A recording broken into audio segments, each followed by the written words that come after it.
Latest news updates కోసం ఇప్పుడే download చేసుకోండి మీడియా ఎఫెక్ట్స్ యాప్. ఆంధ్రప్రదేశ్ ఎన్నికల్లో జనసేన పార్టీ అధినేత పవన్ కళ్యాణ్ పోటీ చేసిన పిఠాపురంపై అందరి ఫోకస్ ఉంది. ఏపీ మాత్రమే కాదు, తెలంగాణ కూడా పవన్ పోటీ గెలుపుపై చాలా చర్చ జరుగుతుంది. సోమవారం పోలింగ్ పూర్తి కాగా గతంలో ఎన్నడూ లేని విధంగా అక్కడ ఓటర్లు ఉత్సాహంగా కనబరిచారు. దీంతో అక్కడ భారీగా పోలింగ్ నమోదైంది. అక్కడ ఏకంగా 86.63% పోలింగ్ నమోదైనట్లు అధికారులు తెలిపారు.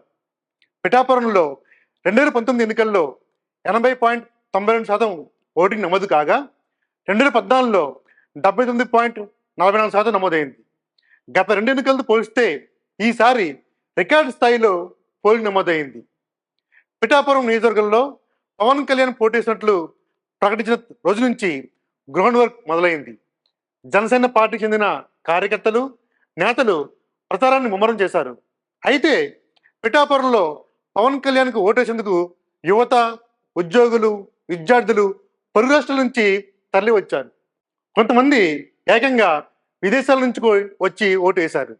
దీంతో పోలింగ్ శాతం భారీగా నమోదైంది. పవన్ కళ్యాణ్ గెలుపు ఖాయమని ధీమా వ్యక్తం చేస్తున్నారు జనసేన నాయకులు.